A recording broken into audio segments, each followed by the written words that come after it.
구약 시대 이스라엘 역사는요, 단순히 이스라엘에 지나간 자치를 나타내는 그런 역사가 아닙니다.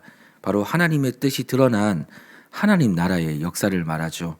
하나님께서 지금 강약길을 가고 있는 이스라엘 백성들이 자신들을 인도하고 있는 하나님이 바로 창조주 하나님이시란 사실을 우리 하나님은 이 역사를 펼치시면서 그들로 하여금 이 사실을 알기를 소망하셨습니다.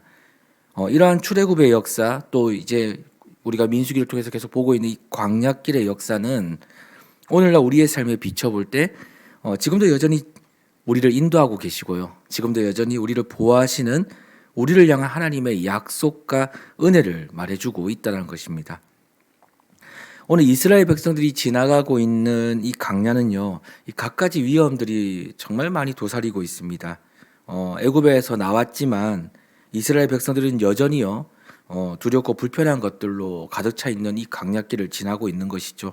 실제 그들은 조금만 불편해도 어떻습니까? 원망하고요, 불평하고요, 불만을 쉽게 드러냅니다. 아주 조그만 불편함 속에서도 이 많은 마음속에 있었던 그 여러 가지 불평과 원망과 불만을 쉽게 드러내죠. 이것은 어떤 것을 증명하고 있냐면 아직도 그들의 신앙이요, 지난날 애굽에 있을 때와 다르지 않다라는 것을 증명하는 것입니다. 아무리 하나님의 구원을 받았어도, 홍해를 건넜어도, 이제 강약길을 시작하는 그 하나님의 인도 속에 있지만 여전히 불평하고 원망하고 불만을 나타낸다는 것은 그 이전에 애굽에서 살았던 그 모습이 전혀 바뀌지 않았다는 사실을 보여주고 있는 것이죠. 그런데 하나님은 왜 이스라엘 백성들을 그럼에도 이 광야길을 지나가게 하셨을까? 그렇게 또 지나가게 했을까? 여러분, 이 강약길은요, 불편한 것도 많고요, 위험한 것도 수두룩하고요, 매일매일 걱정과 어려움으로 가득한 곳이지만 반대로요, 이것도 충만하다는 것입니다. 힘든 것도 많죠. 그렇지만 반대로 이것도 너무나도 충만하다는 것이죠. 그것이 무엇이냐면 바로 하나님의 임재입니다. 사람으로서는 아무것도 할 수 없다고 느끼게 만드는 이 강약길에서 하나님은 자신의 임재를요, 그와 반대로 충만하게 나타내셨다는 것입니다. 우리가 느끼는 불편함만큼 그 이상으로 하나님은 또 하나님의 임재, 자신의 역사, 자신이 우리와 함께 하신다는 사실을 확실하게 나타내셨다는 것이죠. 그것이 오늘 본문 15절에서 16절에 이렇게 나타내주고 있습니다. 성막을 세운 날에 구름이 성막 곧 증거의 성막을 덮었고 저녁이 되면 성막 위에 불 모양 같은 것이 나타나서 아침까지 이르렀을 때 항상 그러하여 낮에는 구름이 그것을 덮었고 밤이면 불 모양이 있었는데 라고 말합니다. 이스라엘 백성은 애굽에서 나와 홍해를 갈라지는 기적을 경험했죠. 그렇지만 실상 지금 자신들이 왜 강약길을 가고 있는지 정확하게 몰랐다는 것입니다. 홍해를 건넜지만 강야를 맞이합니다. 근데 왜 이 강약길을 이 40년이라는 시간 동안 걸어야 했는지 사실은 잘 몰랐다는 것이죠. 그런데 그들로 하나님은요, 광야를 왜 지나가고 있는지를 분명하게 알게 하시기 위해서 이것을 그들에게 보여주셨다는 것이죠. 그들로 하여금 이것을 보게 하셨다는 것입니다. 바로 하나님의 임재를 상징하는 성막 위를 덮은 구름과 불입니다. 구름이 성막 위에 떴을 때 하나님은요, 이스라엘 백성들을 앞으로 행진하게 합니다. 또 구름이 성막 위에 머무를 때에는요, 하나님이 그들로요, 행진하지 못하게 합니다. 그곳에 서서 기다리게 하죠. 함께 머무르게 합니다.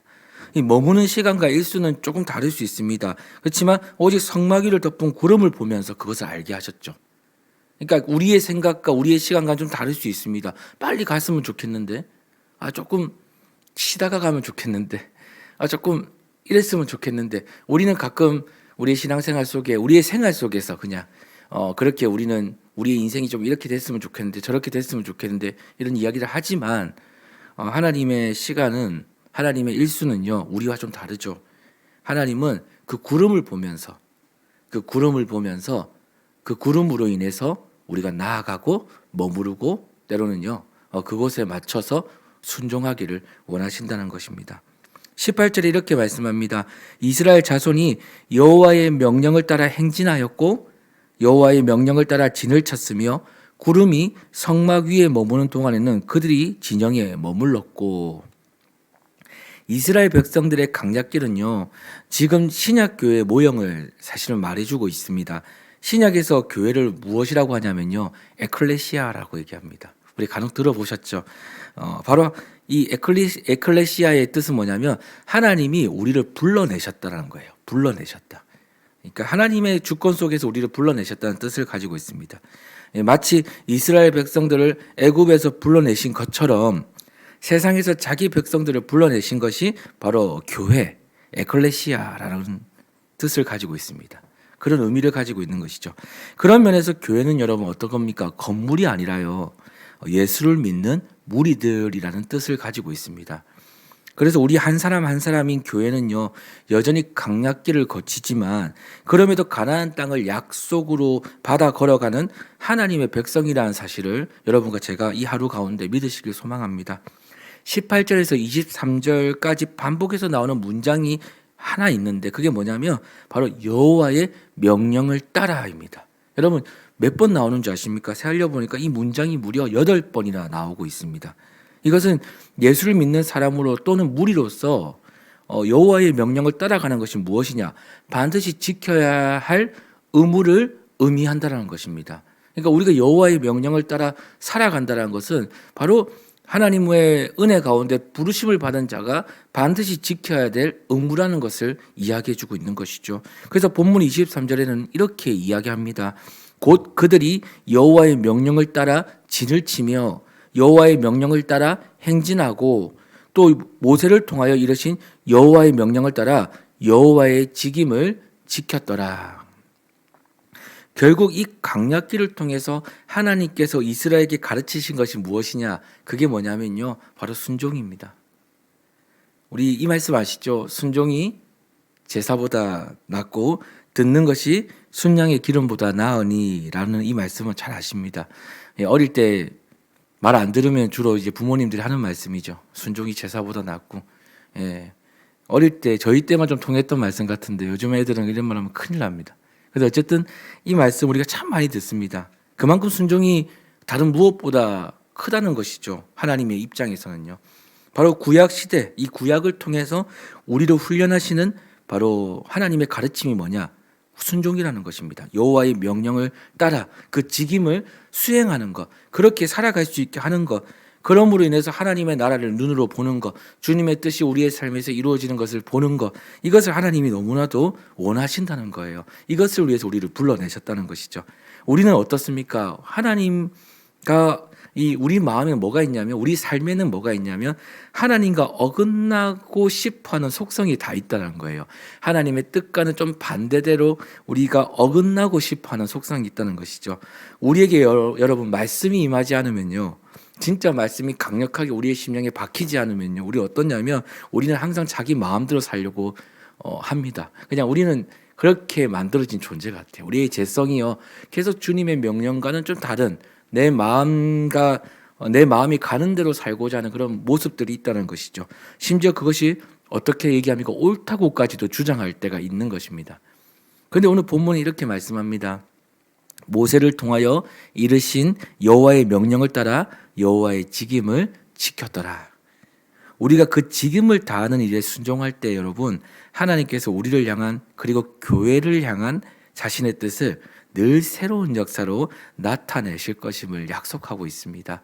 여러분, 순종으로 인해서 주시는 은혜가 참으로 크다는 것을 우리가 말씀을 통해 날마다 배웁니다. 근데 우리 안에 어떨 때 순종이 임하냐면 주님의 명령이 우리의 마음에 임할 때입니다. 오늘 우리에게 보이는 이 구름은요, 하나님의 말씀을 의미합니다. 구름이 지나갈 때, 구름이 가라고 할 때, 구름이 멈추라고 할 때, 주의 말씀이 가라고 할 때, 주의 말씀이 멈추라고 할 때, 그것에 순종하는 순간 어떤 큰 은혜를 우리가 누리냐면 하나님의 임재를 누리게 되는 것입니다. 이 임재는 무엇이냐? 바로 주님께서 우리의 삶을 주장하신다는 거예요.